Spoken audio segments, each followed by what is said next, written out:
j'ai trouvé cette formule, c'est du berceau à la fin, et même après la fin, je vous rappelle que nos cimetières sont entretenus par des agents publics. La simplification, c'est rendre la puissance publique plus agile, plus efficace et plus compréhensive et compréhensible. Les agents publics ne sont pas des pervers qui veulent rendre la vie impossible des Françaises et des Français. Nos agents publics, ils se conforment aux règles qui sont définies.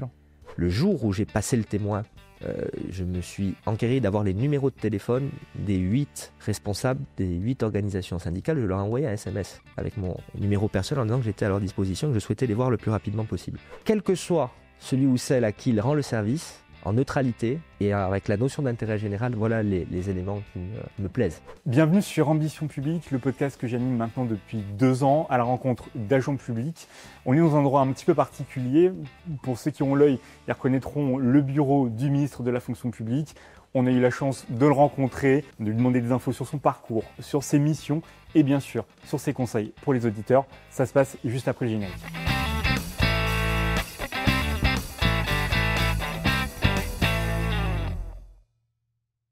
Monsieur le ministre, bonjour. Bonjour. Merci de nous accueillir ici dans votre bureau.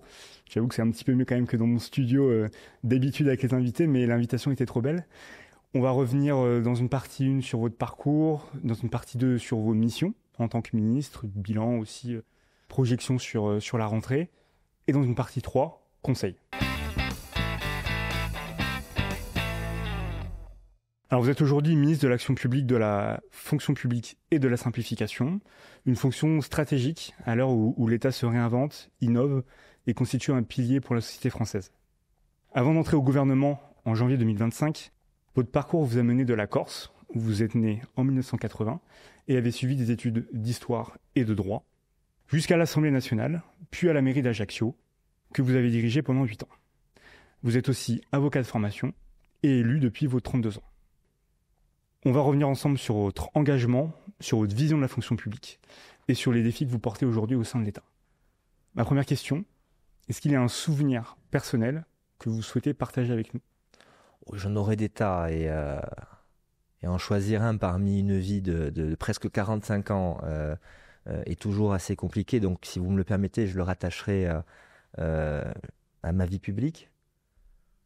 Souvenir qui est quand même particulièrement important, c'est quand vous accédez au gouvernement de la France, dans le parcours engagé d'un jeune homme qui a été élu la première fois à 27 ans et qui a adhéré à un parti politique dès qu'il avait 16 ans et qui, 30 ans après à peu près, est membre du gouvernement de la France. C'est un souvenir qu'on n'oublie pas. Ça s'est traduit comment ? C'est une émotion, le moment où on passe c'est une émotion personnelle. De voir le secrétaire général de l'Élysée prononcer son nom, mais c'est aussi une émotion collective. J'ai la chance d'avoir encore mes parents, j'ai une famille soudée, nombreuse, j'ai des enfants, j'ai des amis qui m'accompagnent dans mon parcours politique depuis des années. Et puis, vous parliez de mon parcours, j'ai été maire d'une ville pendant 8 ans. Vous savez, c'est peut-être mal placé de le dire, c'est comme une forme de fierté collective. Cela faisait 25 ans qu'aucun élu de la Corse n'était membre du gouvernement. Le dernier était Émile Zuccarelli, qui était le maire de Bastia. Et il n'y a pas eu de maire d'Ajaccio depuis que la République est République, et qui est devenu ministre de la République. Donc ça, c'est quelque chose de personnel, mais c'est intrinsèquement lié à ma vie publique, ma vie de militant, ma vie d'élu, de responsable politique. C'est difficile de quitter la Corse temporairement sur ces missions de ministre ? Un Corse ne quitte jamais la Corse, il s'absente. D'accord, très bien, le mot est joli. Si on revient un petit peu à vos 16 ans, comme vous l'avez dit, vous vous engagez en politique, vous allez aussi suivre des études d'histoire d'abord, puis de droit. Comment ce mélange prend ? Quelles sont les ambitions à 16 ans ? D'abord, c'est la passion. Moi, je ne conçois pas la vie publique et la vie personnelle sans avoir la passion, l'envie, le désir de faire les choses.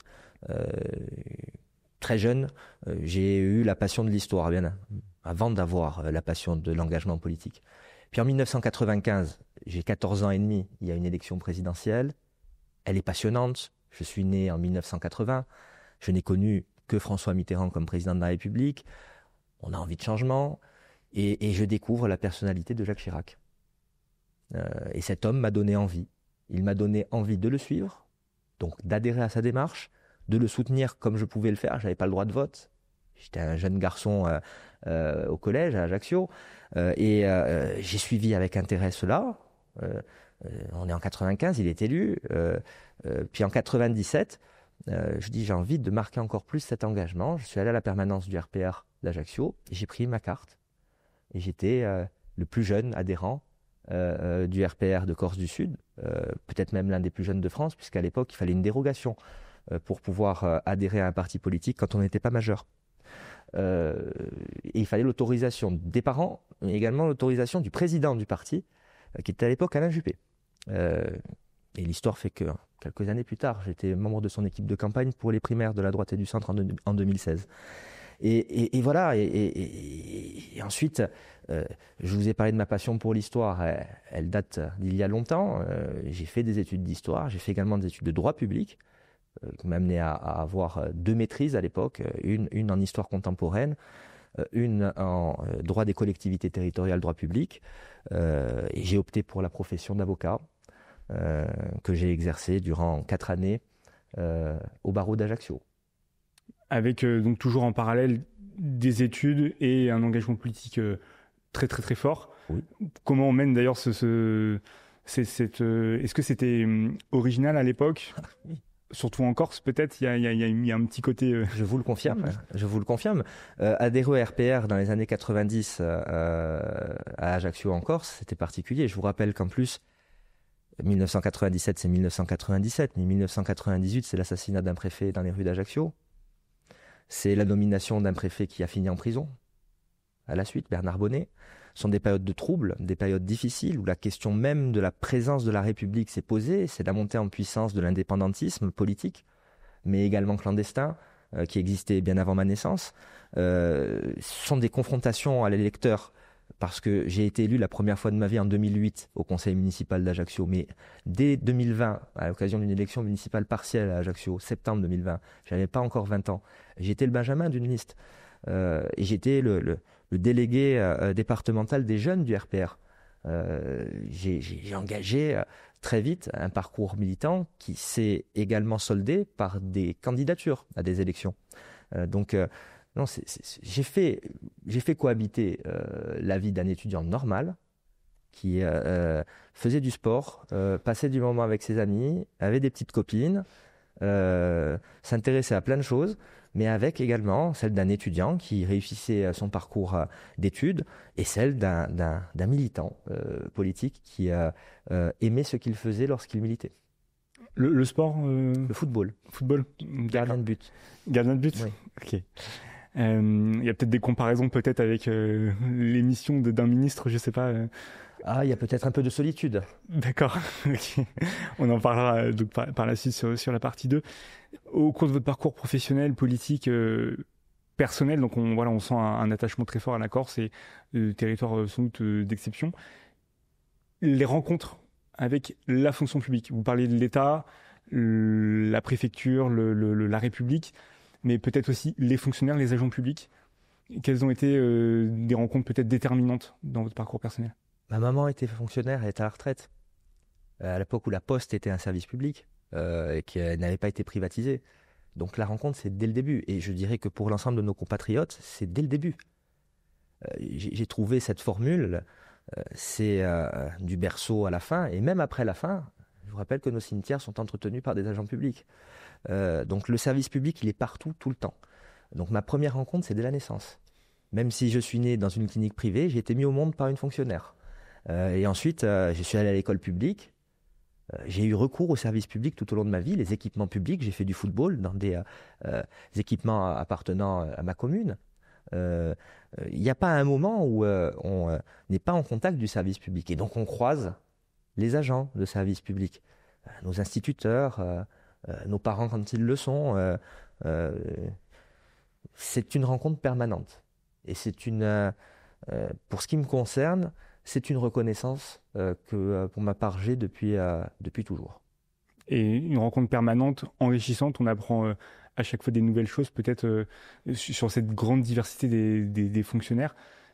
Je voudrais vraiment qu'on insiste sur votre parcours. Donc, vous souhaitez devenir avocat en même temps donc de la politique. Est-ce qu'ensuite, quand vous avez des responsabilités politiques, notamment maire d'Ajaccio, député, vous prenez un prisme fonction publique, puisque accepter le poste de ministre de la fonction publique, de l'action publique, est-ce qu'il faut amener quelque chose de particulier dans son parcours pour pouvoir comprendre, prendre des décisions sur ce ministère? Le fait d'être un élu local, et à plus forte raison le maire d'une ville de 75 000 habitants, vous amène à être en contact avec les trois versants de la fonction publique. D'abord, vous êtes le principal responsable de centaines de femmes et d'hommes qui appartiennent à la fonction publique territoriale et tous les métiers que cela compose. Dans les crèches, dans les cantines scolaires, pour nettoyer nos rues, pour les fleurir, pour recevoir le public. Ensuite, souvent le maire il préside le conseil de surveillance de l'hôpital. Et pendant 8 ans, c'est ce que j'ai fait. Donc là, vous avez la fonction publique hospitalière.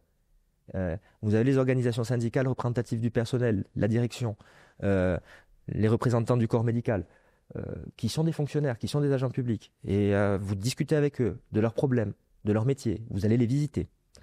J'ai souvent le souvenir ému de ma visite à l'hôpital d'Ajaccio en plein confinement, loin des caméras, où je suis allé rencontrer celles et ceux qui travaillaient dans la situation terrible qui était l'épidémie de Covid.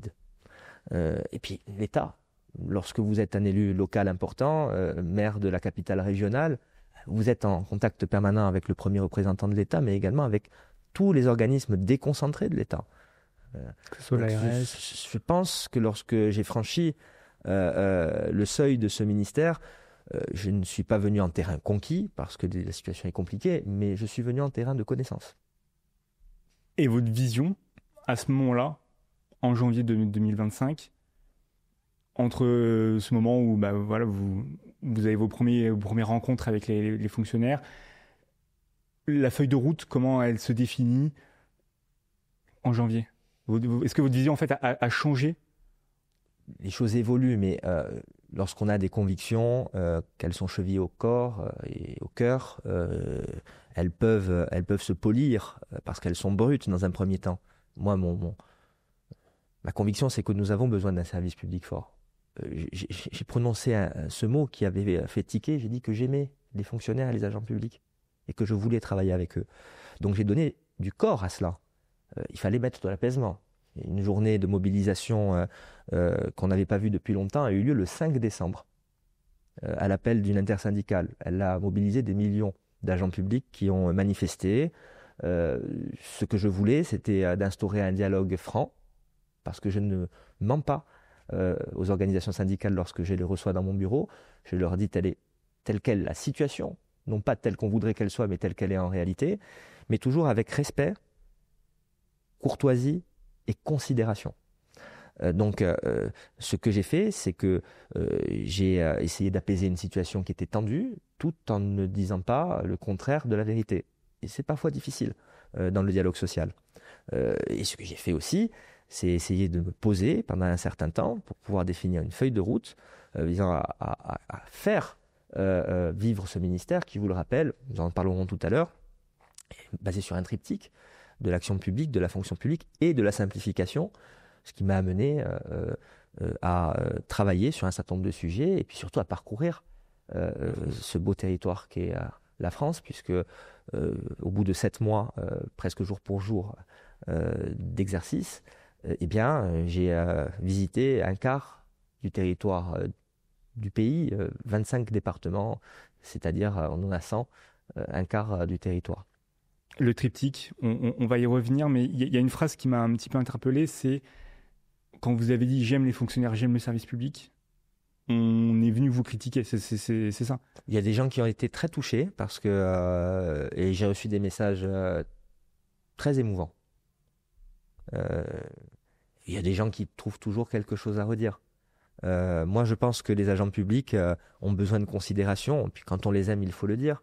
De par mon parcours, que je voulais vous rappeler, notamment d'élu local. J'ai vu des gens exceptionnels dans ma ville. Dans mon département, j'ai été conseiller général. Dans ma région, j'ai été conseiller régional. J'ai à peu près tout été au niveau des mandats locaux. J'ai été président de l'agglomération, un EPCI. J'ai vu des gens extraordinaires. J'ai vu des gens qui travaillent pour le bien public, qui travaillent pour l'intérêt général. Et donc cette expérience de maire, d'élu local, mais également et surtout de citoyen, m'a amené à dire ce que je pensais. Je vais vous dire, je fais partie de cette catégorie d'homme ou de femme qui peut refuser une responsabilité quand elle lui est proposée si il ou elle considère ne pas être là où il doit être. Okay. Lorsque j'ai accepté d'être ministre, notamment de la fonction publique, je pense toujours aujourd'hui, 7 mois après, que c'était une belle mission qui me correspond. On se rejoint tout à fait sur aimer les fonctionnaires, les mettre en valeur. Moi, le podcast, ça fait 2 ans que je le réalise. Et l'objectif initial, c'est vraiment rendre les lettres de noblesse à la fonction publique, de A plus à C, de fonction publique hospitalière à l'État en passant par la territoriale. Donc, je comprends. Moi, en tout cas, cette phrase résonne beaucoup. Dernière question de cette partie sur le parcours. Un objet, une œuvre d'art, un livre, un film qui est signifiant pour vous et qui représente ce que c'est la fonction publique, peut-être même le poste de ministre. C'est comme les souvenirs. Je suis cinéphile, j'aime l'art. Je ne suis pas un grand collectionneur, mais j'ai comme tout à chacun des pentes naturelles. Un objet, c'est le cadre qui se trouve derrière moi. Ce cadre, c'est le général de Gaulle qui visite Ajaccio. Nous sommes sur la place de la mairie. Derrière, c'est la place de la mairie d'Ajaccio. Vous pouvez d'ailleurs entrevoir une statue d'un grand Ajaccien qui s'appelait Napoléon Bonaparte, en tenue de premier consul. Et la date est signifiante puisque cette visite se déroulait le 4 octobre 1958, jour de la promulgation de la Constitution de la Ve République. Il y a tout dans ce tableau pour moi. Il y a le général de Gaulle qui est la figure historique qui m'inspire le plus. Il y en a d'autres, mais je me définis encore aujourd'hui bizarrement comme gaulliste, bien qu'ayant pas connu la période et étant né 10 ans après la disparition du général. Il y a ma ville, que j'aime énormément, et il y a Napoléon, et c'est le 4 octobre 1958, et je suis très attaché aux équilibres définis par la loi fondamentale qui est la nôtre aujourd'hui. Quand je vois certains qui veulent y porter atteinte, je dirais que ça me crispe un peu. Donc je vois beaucoup de choses dans ce cadre qui m'a été offert, qui m'a été le cadre qui se trouvait derrière le maire d'Ajaccio pendant 8 ans, qui a été le cadre qui se trouvait dans le bureau du président du groupe Horizon à l'Assemblée nationale pendant 2 ans et demi, et qui se trouve aujourd'hui dans le bureau du ministre que je suis. Merci beaucoup. On va pouvoir parler dans une partie 2 de votre mission, de votre fonction de ministre.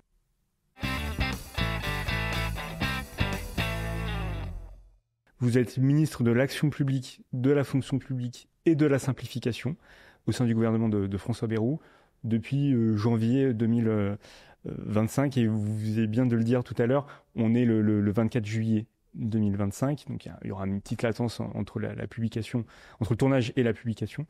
Mais donc ça fait à peu près le milieu de l'année. On pourra donc dresser un peu un bilan de ces 6 mois d'exercice au sein du ministère. Pouvez-vous définir votre portefeuille, ce triptyque ? Alors donc trois éléments, l'action publique, la fonction publique et la simplification. Bon, l'action publique, ça a pu s'appeler dans le passé la transformation publique, c'est-à-dire, comme son nom l'indique, comment l'État agit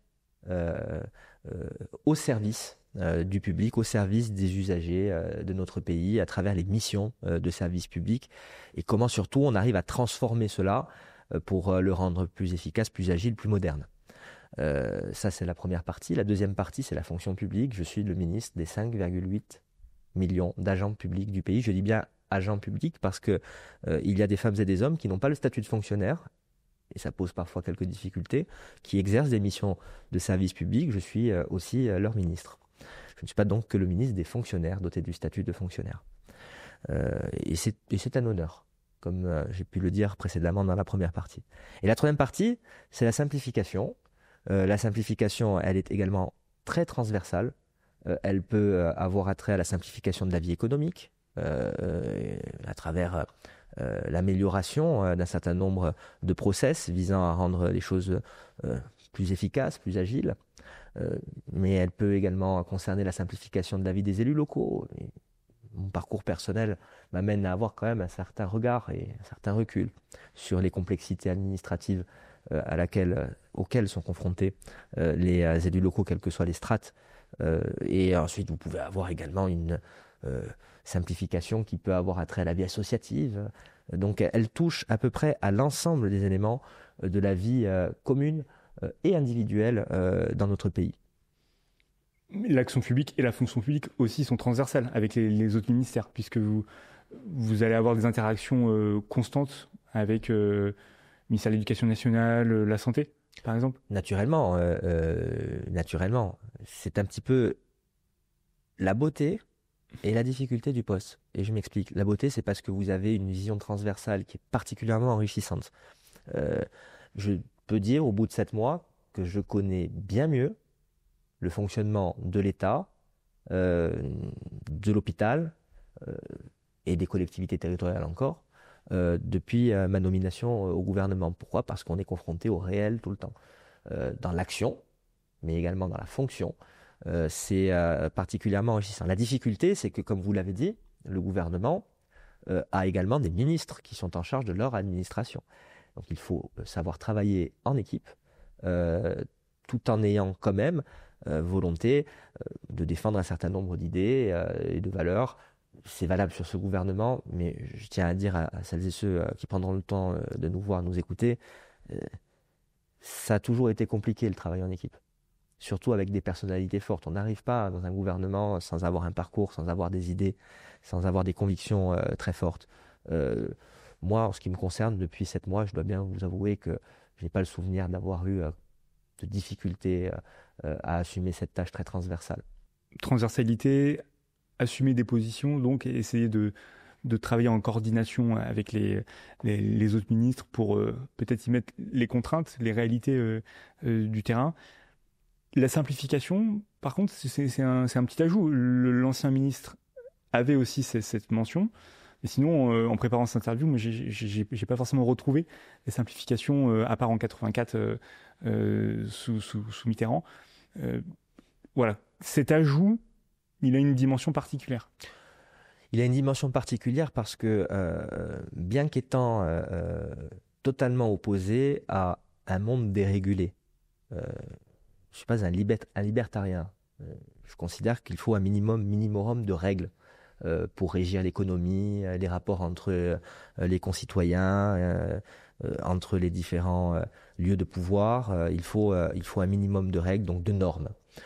Ce dont je me suis aperçu tout au long du parcours qui est le mien aujourd'hui, en tant que citoyen engagé, élu et responsable, c'est que c'est compliqué.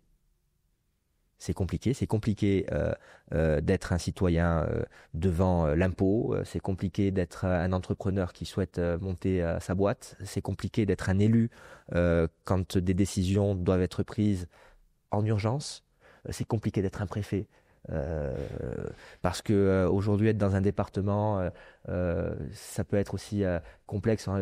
Nous avons des normes, nous avons des règles, nous avons des lois, nous avons des règlements, nous avons des décrets, des circulaires. Nous avons en France la passion de l'écriture juridique. Et parfois, ça peut avoir pour conséquence de rendre moins efficaces nos politiques publiques.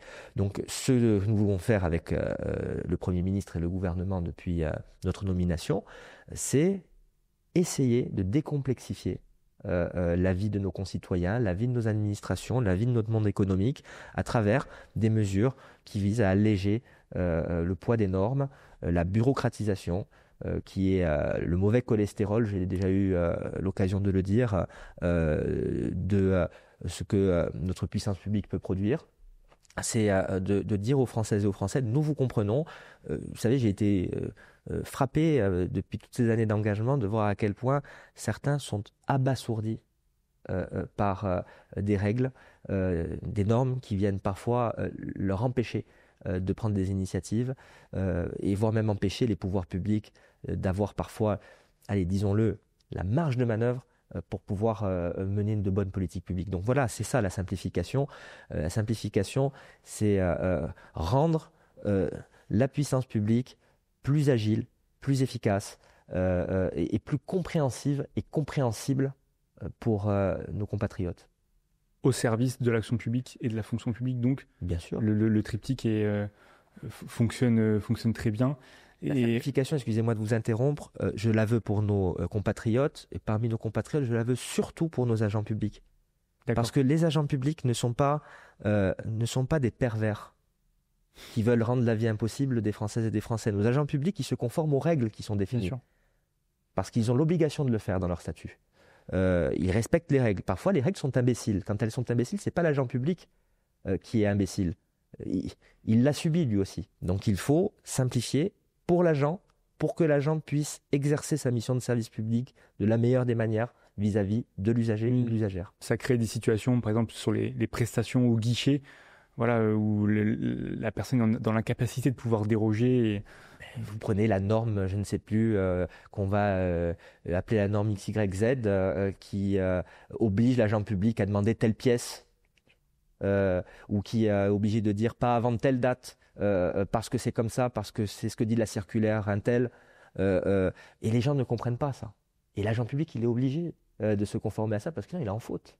Donc c'est à nous, puissance publique, de définir jusqu'où nous devons aller, ce que nous devons alléger, ce que nous devons maintenir, parce qu'il faut des règles, parce que s'il n'y a pas de règles, bien sûr, c'est le désordre, et je suis pour une société où l'ordre règne, mais il faut que cet ordre il soit compréhensible, et par ceux qui sont en charge de la mission de service public, et pas ceux qui ont besoin du service public, à savoir les usagers. Mais c'est vrai que la simplification, on la voit d'abord pour l'usager qui bénéficie des services publics, mais d'avoir cette entrée agent public, c'est beaucoup de souplesse, c'est une sorte un peu d'innovation, on pourrait dire, au sein de la fonction publique. Je ne doute pas, pour avoir eu l'occasion d'en discuter à de nombreuses reprises avec les représentants des organisations syndicales de notre pays dans la fonction publique, il y en a 8, que parmi certains représentants syndicaux, le mot simplification fait peur.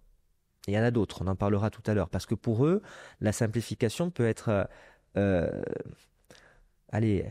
associée à un mouvement qu'on peut voir notamment aux États-Unis, qu'on peut voir en Argentine, qui est souvent frappé du dénigrement de la fonction publique et de la règle. Et vous savez, quand nous sommes dans un endroit où il n'y a pas de règle, c'est la règle du plus fort qui finit par s'appliquer, et cette règle du plus fort, c'est l'injustice.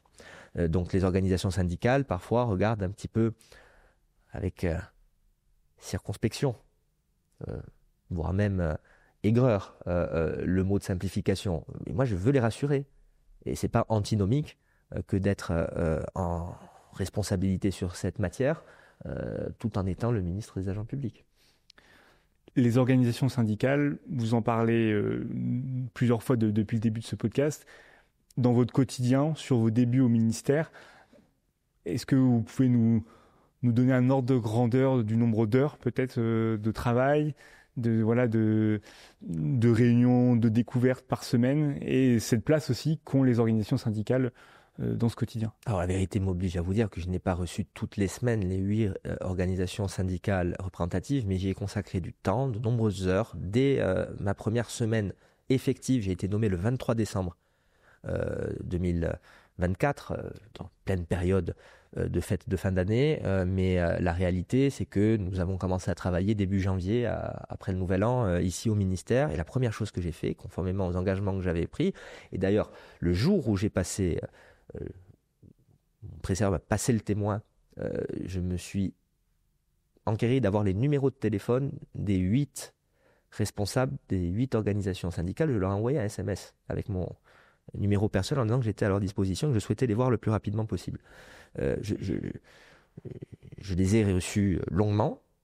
J'ai reçu également d'autres associations représentatives, parce qu'il n'y a pas que les 8 organisations représentatives. Vous avez des associations qui représentent les directeurs d'hôpitaux, des associations qui représentent les cadres de la fonction publique territoriale, les employeurs publics territoriaux, les maires, présidents de département, toutes ces associations. J'ai reçu tout le monde. Donc, je n'ai pas quantifié en nombre d'heures, mais à mon avis, c'est pas mal. Et puis à chaque fois que je me rends sur le terrain, vous le savez aussi bien que moi, le ministre, lorsqu'il se rend sur le terrain, il doit aller voir également sur le terrain les femmes et les hommes qui, de manière déconcentrée, décentralisée, travaillent au quotidien dans le service public. Donc j'y apporte du temps, comme je l'ai dit tout à l'heure, j'y apporte le respect, qui est pour moi quelque chose de non négociable, d'un côté comme de l'autre, et qui fait partie de ma vie. Parce que lorsque j'ai été élu local, je discutais avec les organisations syndicales, je vous l'ai dit tout à l'heure, et j'ai toujours mis un soin particulier à avoir un dialogue franc et respectueux. Donc beaucoup de rencontres, beaucoup de réunions, de découvertes quand même, puisque là on est sur un champ technique bien spécifique. Comment on construit son rapport avec son cabinet, son administration ? Puisque nouveau ministre, ça veut dire aussi un nouveau souffle, un nouveau départ. Ça peut être éreintant aussi pour l'administration d'aller écrire un nouveau chapitre.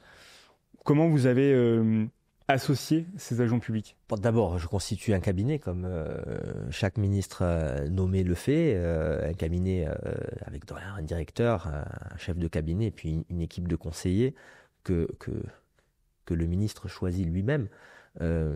Et d'ailleurs, dans le cadre de ce dialogue dont nous parlions juste avant concernant les organisations syndicales, j'ai un directeur de cabinet, j'ai une conseillère sur les affaires de services publics, collectivités territoriales, une conseillère sur l'hospitalière, une conseillère sur les services publics d'État qui reçoivent les organisations syndicales de manière régulière. Donc quand ce n'est pas le ministre, c'est aussi eux qui le font. Et puis ensuite, j'ai un cabinet qui travaille avec les responsables politiques, notamment parlementaires, puisque nous devons discuter avec l'Assemblée nationale et le Sénat. J'ai des conseillers en communication, j'ai des conseillers en matière financière également et budgétaire. Donc j'ai une équipe autour de moi resserrée. Il y a également ici un secrétariat particulier dans ce ministère qui est un endroit magnifique. Il y a des gens qui travaillent depuis de nombreuses années, qui sont des personnes vraiment attachantes que je n'oublierai pas quoi qu'il arrive. Vous avez ensuite les directions, les différentes directions. Par exemple, une direction très importante, c'est la DGAFP, qui est DRH, pour que nos auditeurs comprennent bien, de l'État, avec notamment la nomination d'un nouveau directeur il y a peu. C'est un organe très important parce que lorsque nous avons des questions à poser, notamment par rapport aux carrières de nos agents publics et à d'éventuelles réformes à apporter, travailler avec la DGAFP est indispensable. Vous avez la DINUM qui s'occupe du numérique, et notamment dans une période où, vous le savez, la modernisation de la fonction publique et de l'action publique par le recours à l'intelligence artificielle et aux nouvelles technologies est un sujet d'une très grande importance, capitale. Et ensuite, vous avez l'ensemble des directions, la transformation publique, des ITP, qui également a des missions importantes. Je ne vais pas toutes les énumérer parce qu'il y a un inventaire à l'après-vert. J'ai rencontré l'ensemble des directions de ce ministère, rattachées à ce ministère, et naturellement rattachées également aux autres ministères régaliens ou pas d'ailleurs, depuis ces 7 mois. Il y a eu des réunions, devant parfois un parterre important de responsables, où j'essayais de donner ma vision sur tel ou tel sujet de mon rôle et des missions que nous devons porter ensemble. Sur toutes ces administrations, sur le cabinet, d'ailleurs vous parlez de la communication, on a remarqué une certaine présence sur LinkedIn, nouvelle sans doute par rapport aussi à ce qui pouvait se faire avant. À quel point c'est important pour vous de publier sur votre activité, dès le départ quand vous êtes arrivé ? Mon conseil en communication m'a proposé cette possibilité et j'ai de suite dit oui parce que c'est un réseau social qui est intéressant où nous avons beaucoup de nos agents publics qui sont inscrits, qui interagissent et qui s'intéressent à ce qui est publié. Et j'ai trouvé que cette stratégie était intéressante. C'est pour ça qu'on a décidé, avec mon équipe de communication, d'avoir beaucoup de présence sur ce réseau, parce que c'est un réseau qui parle à celles et ceux qui travaillent au service de la fonction publique. Et d'ailleurs, nous avons beaucoup d'interactions avec les agents publics depuis plusieurs mois, et j'en veux pour preuve l'augmentation exponentielle du nombre de personnes qui me suivent sur ce réseau, parce qu'on partait avec quelque chose de pas très développé. J'avais pas beaucoup travaillé sur ce réseau social avant, j'avais plutôt axé sur X, ex-Twitter, un peu Instagram, Facebook, enfin bref, le classique. Et là, on est rentré dans quelque chose de différent qui est plus professionnel, au sens activité professionnelle du terme, puisque c'est ce réseau qui permet aussi de recruter les gens. Et j'ai voulu mettre notamment en avant les agents publics eux-mêmes, pour montrer qu'il n'y avait pas que le ministre, mais qu'il y avait également celles et ceux qui représentent, incarnent le service public. Et donc, parfois, s'il y a des commentaires, c'est vous derrière qui répondez, vous arrivez à prendre ce temps Non, j'ai pas le temps. Je vais être totalement honnête, mais par contre, j'ai une équipe qui fait les choses. Parfois, je réponds moi aussi. Ça m'est arrivé très peu de temps, mais je veux que celles et ceux qui nous écoutent le croient, parce que il faut le vivre pour le croire. Le terme agenda de ministre, bien sûr, c'est pas qu'une expression populaire, c'est aussi une vie que nous ne possédons plus. Mais il y a cette remontée d'informations qui est précieuse, bien sûr, donc de veille. Bien sûr, et puis j'ai la chance d'avoir autour de moi des gens qui me sensibilisent. Bien sûr. Et je me permets de dire qu'en ce qui me concerne, je m'informe par moi-même quotidiennement, et je pense que les réussites que j'ai pu avoir sont également dues à une certaine forme d'intuition que je peux avoir quant à la nature humaine et quant aux réactions que provoque telle ou telle chose. Vous parliez d'agenda très chargé, il faut le vivre pour le croire. La conciliation vie personnelle, vie professionnelle, est-ce que ça a changé le moment où vous avez franchi les portes de cet hôtel, ou est-ce que peut-être déjà votre famille était habituée à ce rythme, puisque venant de Corse, de venir sur Paris, c'est peut-être aussi quelques contraintes supplémentaires. Je vous rassure, même en étant maire d'une ville de 75 000 habitants et président de l'agglomération, vous rentrez tard le soir, et quand vous avez des petits garçons, c'est pas évident. Lorsqu'ils sont tout petits, il s'avère qu'ils sont nés, j'étais déjà député maire.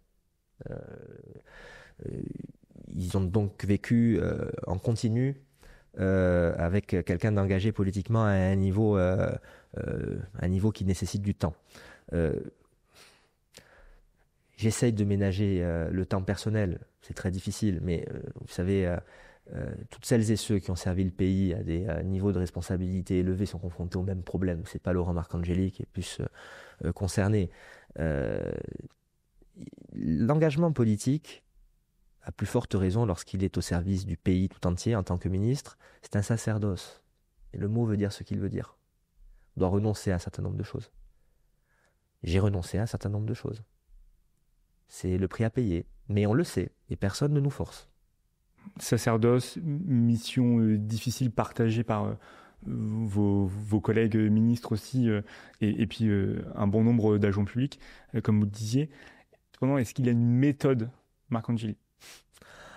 Je ne sais pas, oui, peut-être, on a tous nos méthodes, on a tous nos process. Moi, d'abord, la première des choses, c'est que je travaille. Je lis. Je m'informe. Je réfléchis. J'essaye de garder le laps de temps pour réfléchir. J'ai besoin de ces temps de réflexion. J'en ai toujours eu besoin parce que parfois, l'urgence, on est happé par l'urgence. Mais parfois, il ne faut pas toujours être sur de la réaction instantanée. Il faut un peu de temps de réflexion. Alors, il ne faut pas faire trop traîner les choses. Il ne faut pas procrastiner, néanmoins. Parce que la procrastination en politique, ce n'est pas quelque chose de très bon et de très positif. Je consulte, je discute avec celles et ceux qui travaillent autour de moi. Parfois, j'ai une opinion qui peut varier en fonction des discussions et des conseils qu'on peut me donner. Et ma méthode, vous savez, ça a toujours été de penser, d'échanger et surtout d'agir. Et alors, cette méthode mise en œuvre sur ce premier semestre, quel bilan tirer de ces 6-7 premiers mois à la tête de ce ministère ? Alors d'abord, un bilan qui doit obligatoirement tenir compte du contexte. Lorsque je suis arrivé ici, nous étions, et nous sommes encore au mois de juillet, dans une situation politique inédite. Pas de majorité, un gouvernement qui venait d'être censuré, c'est le premier depuis 1962. J'ai été président de groupe à l'Assemblée nationale 2 ans et demi durant. Je connais parfaitement les vicissitudes de la vie parlementaire et la difficulté que le gouvernement a à vivre dans cette situation-là. Je vous parlais de l'attachement que j'ai à la Constitution et aux institutions. On est dans une situation qui n'est pas connue. Nous apprenons au jour le jour. Le contexte est important. Mais dans ce contexte-là, j'ai quand même réussi un certain nombre de choses. D'abord, d'emblée, j'ai réussi à inscrire à l'ordre du jour, avec soutien du gouvernement, une loi portée par une députée socialiste visant à permettre de maintenir le dispositif prépa talent, qui est un dispositif qui permet à des jeunes hommes, jeunes femmes d'intégrer la haute fonction publique parce que ils ne le pouvaient pas en raison de leur provenance géographique, de leur parcours social. Et ce dispositif allait être supprimé. Ce qui faisait qu'il y avait des jeunes hommes et des jeunes femmes qui allaient passer des concours de la fonction publique qui n'allaient pas pouvoir le faire. Donc j'ai pris le sujet à bras-le-corps. Je l'ai inscrit sur le temps gouvernemental parce que c'était une proposition de loi, donc une proposition parlementaire. Et on a fait voter ça très vite. On a mis un examen prioritaire. Ce qui fait qu'on a sauvé ce dispositif et on a sauvé peut-être la carrière de toutes ces personnes qui étaient engagées par le truchement de ce dispositif. Ensuite, il y a eu le débat très important sur la loi de simplification de la vie économique que nous prenions en cours de route. Ça n'a pas été un débat facile. Il a nécessité des heures et des heures de débat. Il a été fortement modifié après son passage au Sénat par les députés, pour parfois de bonnes raisons, parfois peut-être de moins bonnes. Et au final, nous sommes passés pas loin du rejet du texte, puisque le débat a été âpre. Chacun avait une raison d'être contre, chacun avait une raison d'être pour. Et il a fallu faire un travail de conviction, parce que pour moi, si le texte avait été rejeté, c'est un échec. Et je n'apprécie pas véritablement la situation d'échec. Et nous avons travaillé avec mes collègues qui travaillent avec moi sur ce texte pour pouvoir faire passer le texte à l'Assemblée nationale. Il y a une commission mixte paritaire qui est prévue au milieu du mois de septembre pour déterminer l'avenir de ce texte. C'est un texte qui est utile parce que il est utile pour nos commerçants, il est utile pour nos artisans, il est utile pour nos TPE, nos PME, pour nos industries. Il est utile pour les Françaises et les Français qui sont parfois face à des difficultés que nous avons supprimées ou modifiées dans le texte. C'est un texte de simplification, c'est un texte d'ambition économique. Et je pense que ce serait une mauvaise chose qu'il ne soit pas appliqué, qu'il ne soit pas adopté. Donc c'est pas terminé, mais on a déjà réussi l'étape la plus difficile, c'était celle de faire passer le texte dans cette assemblée telle qu'elle est composée. J'ai également travaillé sur la protection sociale complémentaire des agents de la fonction publique territoriale. J'ai soutenu fortement l'inscription d'une proposition de loi sénatoriale visant à faire en sorte que les agents publics territoriaux puissent bénéficier de la protection sociale complémentaire. Et ça a été voté au Sénat très largement il y a peu. Mise en application maximum en 2029, parce que nous ne voulons pas brusquer non plus les collectivités territoriales. Nous avons essayé de concerter avec eux tout cela. Donc nous avons travaillé sur ce sujet. Puis il y a des sujets qui ne sont pas encore aboutis. Je propose un certain nombre de choses. Je propose la protection fonctionnelle des agents. Vous savez, je considère que lorsqu'un agent est victime d'une agression, sous quelque forme que ce soit, c'est à son employeur de porter plainte en lieu et place. Parce qu'il y a trop d'agents en France qui, par peur, ne veulent pas aller au commissariat ou à la gendarmerie lorsqu'ils sont agressés, sous quelque forme que ce soit. Et c'est un combat que je veux mener à son terme. Et j'ai proposé au Premier ministre d'inscrire un projet de loi qui non seulement portera sur cette protection, sur son extension aux ayants droit des agents, parce que parfois, c'est en famille que les agents souffrent de leurs fonctions et des attaques que leurs fonctions leur font subir, et également des éléments de simplification. Non pas de simplification que les agents vont mal prendre. Quand je parle de simplification, c'est par exemple pour nos apprentis et nos personnes en situation de handicap qui sont dans la fonction publique. C'est également pour les vacances de poste. Vous avez parfois des délais qui sont compliqués. Vous avez tout un tas de sujets que je veux essayer de proposer, que je proposerai aux organisations syndicales si le Premier ministre me donne le top départ pour pouvoir travailler sur ce projet de loi et le porter au Parlement. J'ai également, puisque le Premier ministre l'a lui-même annoncé lors de sa conférence de presse du 15 juillet, peut-être des grands sujets devant moi, puisque vous l'avez entendu, en s'adressant aux entreprises, le Premier ministre a dit qu'il était prêt à aller vers des actes de simplification importants qui auront pour monnaie d'échange la diminution de la participation financière de l'État, qui s'évalue à peu près à 200 milliards d'euros. C'est un objectif d'économie et de simplification. C'est un sujet particulièrement important. Je parle également du logement des agents publics. Je soutiens une proposition de loi du député David Amiel. J'ai visité des départements tendus, notamment celui de Haute-Savoie. On pourrait parler de Paris même. Mais en Haute-Savoie, il faut se dire que vous avez des travailleurs frontaliers avec la Suisse qui ont un SMIC en Suisse à 4 500 francs suisses, c'est-à-dire à peu près l'équivalent de euros. Lorsqu'ils retournent en Haute-Savoie, où ils vivent tous les soirs après avoir passé la frontière, l'effet que ça a, c'est que les prix de l'immobilier s'envolent. Or, nos agents publics, eux, ont des salaires limités par les grilles que nous connaissons et les indices que nous connaissons. Donc il leur est très difficile de se loger. Ce que nous voulons à travers le soutien à cette proposition de loi, c'est faire en sorte, naturellement, de rendre plus facile le logement de l'agent public. Donc nous avons travaillé sur tous ces sujets, tout ça dans le cadre également d'une volonté de réformer la commande publique. Même si c'est partagé avec Bercy, je trouve qu'on a encore des lourdeurs dans la commande publique et des gabegies que nous devons absolument réformer. C'est aussi un projet que j'ai soumis au chef du gouvernement. Et à un autre sujet, je veux assouplir les règles de cumul d'activités dans la fonction publique, parce que j'ai été maire pendant des années, parce que je ne sais pas quoi répondre à une femme qui me dit « Monsieur le maire, suis-je autorisé à travailler le samedi chez un coiffeur, dans un salon d'esthétique ou un jeune conducteur de bus de ramassage des ordures ménagères qui me dit « Monsieur le maire, est-ce que je peux travailler le week-end, samedi et dimanche, dans un restaurant ou dans un bar pour avoir plus d'argent ?»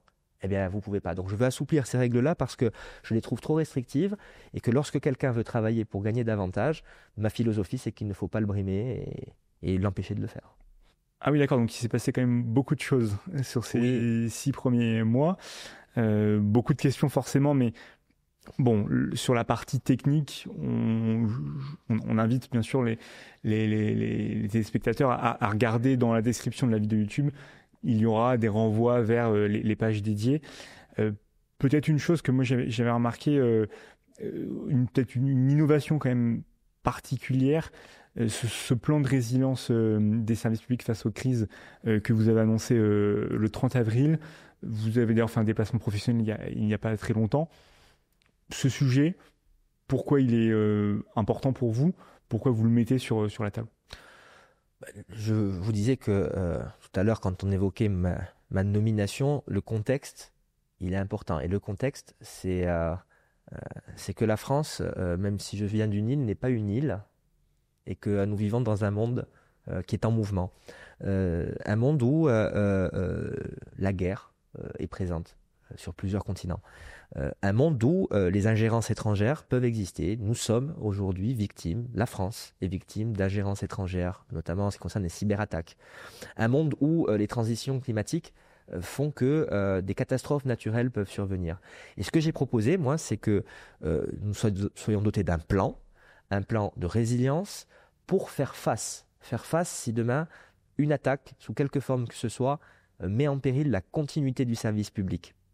Ça ne veut pas dire prendre un fusil et monter au front.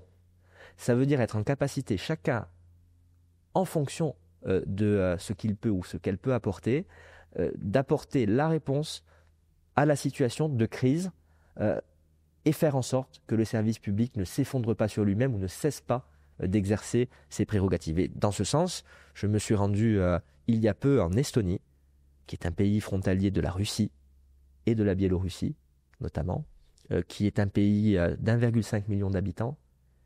Et c'est un pays dont nous avons beaucoup à apprendre en matière de résilience. Pour continuer à exercer le service public, pour continuer à produire de l'énergie, pour continuer à vivre, alors que les menaces, notamment les menaces cyber, sont là. Et alors même que ce pays est le champion européen et peut-être même mondial de l'administration numérisée. Okay. C'est dire si vous avez les défis qui sont relevés par ce petit pays balte, qui m'a impressionné par sa résilience. Vous savez, il faut savoir qu'ils ont pratiquement 30 ou 40 000 réservistes pour un pays d'1 500 000 habitants. Nous en avons un peu moins qu'eux.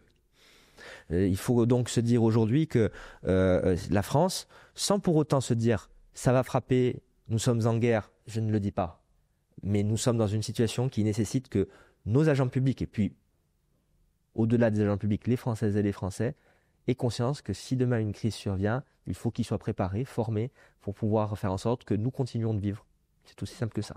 C'est à la fois présenter ce que fait la France, mais aussi surtout s'inspirer de ce que fait l'Estonie, qui est vraiment très en avance. C'est s'inspirer en simplifiant les démarches pouvant permettre à un agent public ou à qui que ce soit d'adhérer, de s'engager dans une réserve. Et puis c'est former sans cesse, par l'exercice, par la prise de conscience, par les process, nos agents publics dans nos administrations à faire face à une situation de crise imminente, absolue, qu'elle soit naturelle ou qu'elle soit d'origine humaine. Très bien pour ce plan de résilience qu'on souhaite qu'il ne soit pas mis en œuvre, bien sûr. Deux petites dernières questions pour finir sur la casquette, cette mission de ministre. Combien vous gagnez ? C'est une question que je pose en général à mes autres invités fonctionnaires, agents publics. C'est pas tous les mois la même chose, c'est pas supérieur à 7 200 euros, ça peut être un peu moins, ça peut être un peu plus. Des fois il y a des rappels, il y a des... voilà, c'est pareil pour tous les ministres. D'accord. Et où vous voyez-vous dans 10 ans ? Oh, ça je ne sais pas. Je ne sais pas, je serai encore actif. Je ne sais pas si ça sera en politique ou si ça sera dans d'autres choses. Je me vois mal avoir un détachement définitif avec la chose publique, mais elle peut, cette volonté de s'engager peut se faire dans des tas de choses, des tas d'activités. Donc je ne peux pas vous répondre. Ce que je me souhaite, c'est d'être en bonne santé. C'est tout. Effectivement, la santé comme pilier, comme horizon. On va pouvoir basculer sur la partie 3 plutôt conseil pour nos auditeurs.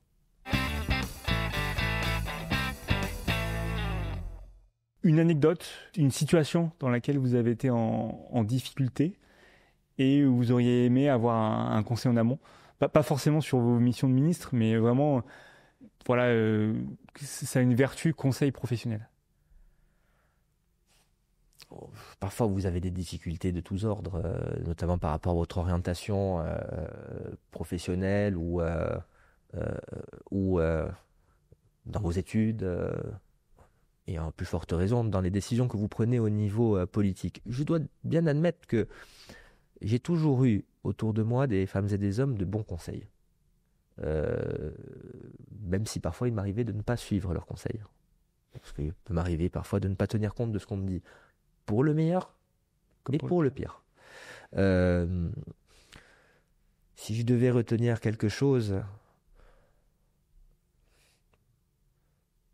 lorsque j'ai été élu conseiller général en 2011, j'avais 30 ans et mon objectif était de devenir maire d'Ajaccio.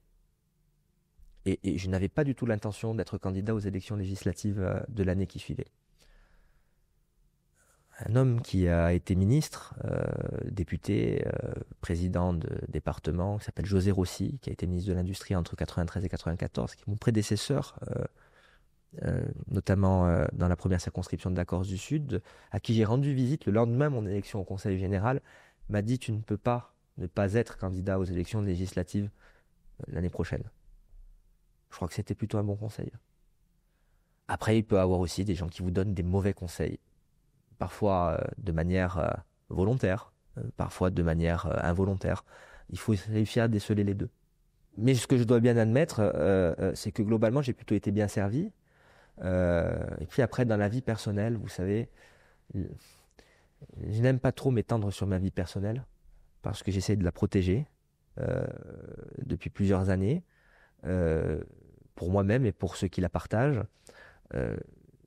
La vie personnelle, les conseils, vous savez, c'est compliqué. On voit tous sa vie personnelle avec ses propres yeux. Alors je sais bien qu'il y a des professions qui sont créées pour pouvoir accompagner les gens dans leur vie personnelle, les coachs, les psychiatres, les psychologues, mais c'est surtout un travail sur soi-même qu'il faut faire.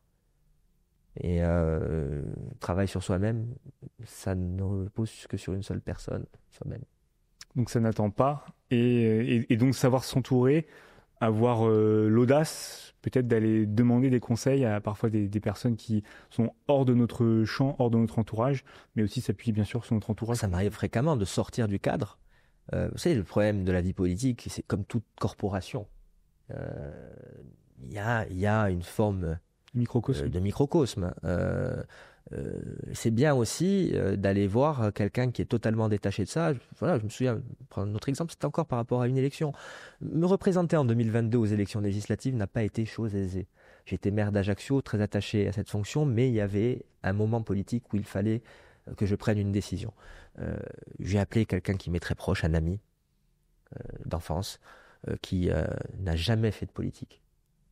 Je lui ai posé les arguments les uns après les autres et il m'a dit je pense qu'il faut que tu y ailles parce que c'est comme ça que ça se passe et qu'il faut que tu y ailles. Ça a compté dans la décision finale d'être candidat à cette élection. Donc je sors du cadre microcosmique de la politique pour aller voir des gens qui parfois n'ont aucun intérêt politique et n'ont pas la passion de la politique comme tous les gens qui m'entourent au quotidien. C'est vrai qu'en parlant à des personnes qui sont extérieures, on est obligé donc de choisir bien ces mots, de vulgariser, de faire un peu un travail d'introspection d'une certaine manière. Et donc peut-être qu'il y a aussi des choses qu'on voit mieux en sortant. Par exemple sur les concours, moi j'ai passé les concours pendant la période Covid et donc j'ai eu le plaisir de revenir chez mes parents. Et quand je finissais une copie de 5 heures et que derrière je passais à table avec mes parents, si j'étais incapable d'expliquer en 2 minutes ma démonstration, intro et plan détaillé, je savais que j'avais loupé la copie. Parce qu'en fait, en revenant à l'étape de simplicité, on arrive à des choses plus pertinentes. C'est comme ça que je le vois aussi, votre conseil. Ah, mais bien sûr, mais voilà. Ensuite, voilà, il faut toujours essayer. Moi je m'attelle depuis c'est presque plus de 15 années d'engagement politique avec des fonctions et des mandats à rendre intelligible. J'ai toujours détesté le fait de ne pas être compris. Alors parfois, c'est parce qu'on ne veut pas vous comprendre, mais la plupart du temps, c'est parce que vous n'avez pas été en capacité de pouvoir expliquer ce que vous faites. Et c'est mon rôle. C'est mon rôle d'être dans la démonstration. J'aime pas le mot pédagogie, mais en tout cas, c'est d'être intelligible. Pas forcément de faire l'intelligence, vous voyez ce que je veux dire. Et parfois, je vois un certain nombre de personnes qui rendent les choses compliquées. Je crois que le but d'un responsable politique, d'un décideur, c'est de rendre sa mission intelligible et comprise, surtout.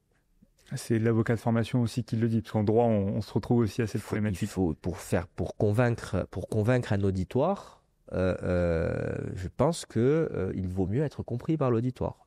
Il fut peut-être un temps où les gens décidaient d'aller vers ceux qu'ils ne comprenaient pas, considérant qu'ils étaient bien trop intelligents et qu'il fallait redonner les clés du camion à celui ou celle qui était trop intelligente, voire tellement intelligente qu'on ne le comprenait ou qu'on ne la comprenait pas.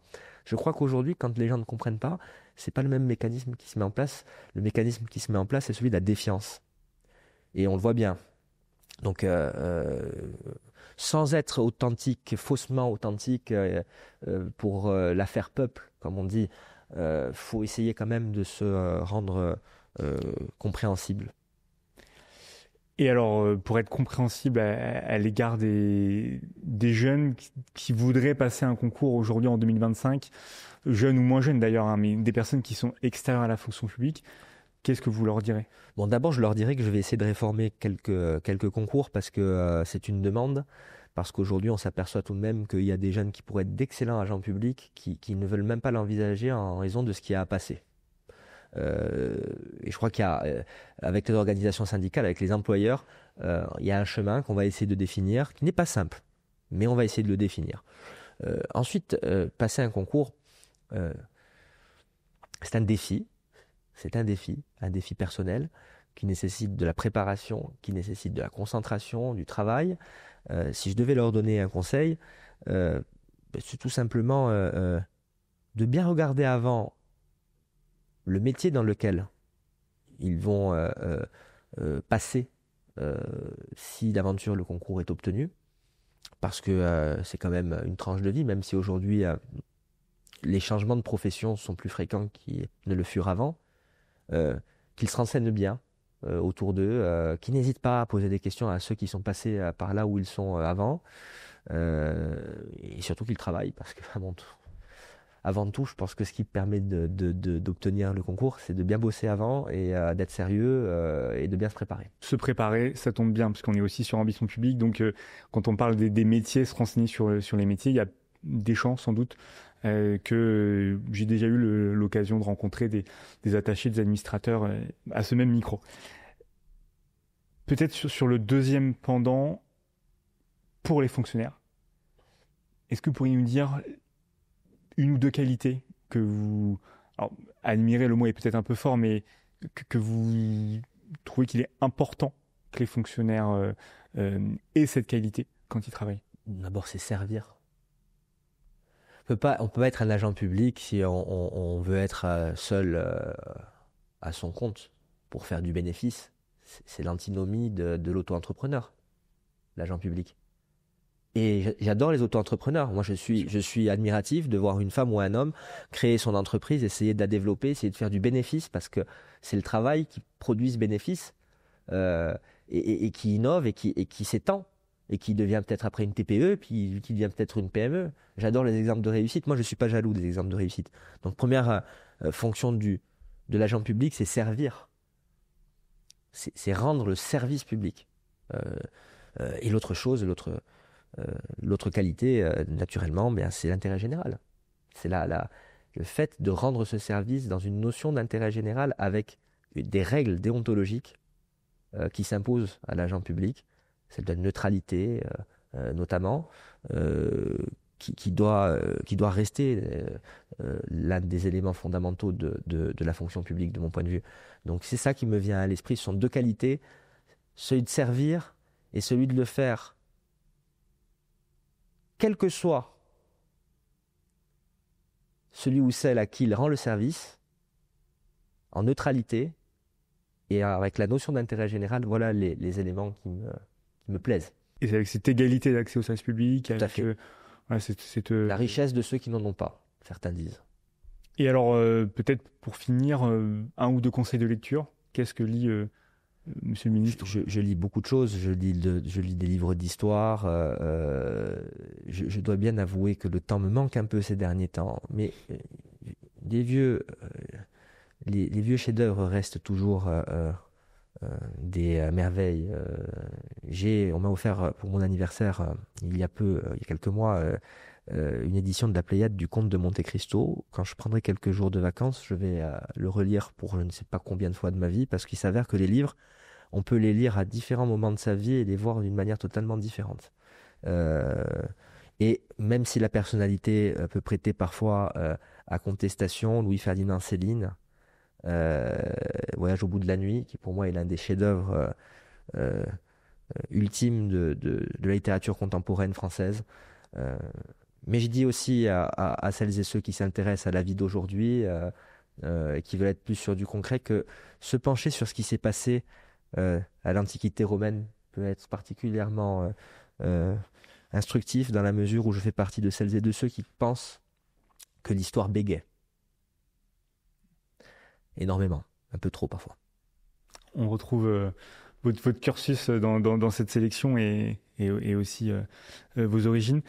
Un mot de la fin pour conclure, Monsieur le Ministre? Eh bien, écoutez, d'abord, je vous remercie d'être venu à ma rencontre. C'est un beau symbole que cette émission puisse se dérouler dans le bureau du ministre de la fonction publique. J'espère qu'à travers ce que j'ai pu dire, j'ai été compris. Non pas que j'ai convaincu, parce que peut-être que je n'ai pas convaincu, mais le tout c'est qu'on m'ait compris, qu'on ait compris les convictions qui m'animent, qu'on ait compris ce que je compte faire, ce que je veux faire et ce qui m'a amené à être ici. Et puis vous dire tout simplement merci, passez un agréable moment en votre compagnie. Merci beaucoup et puis je vous souhaite aussi une bonne rentrée. Bon courage pour les nombreux projets aussi que vous allez mettre en œuvre. Merci à vous.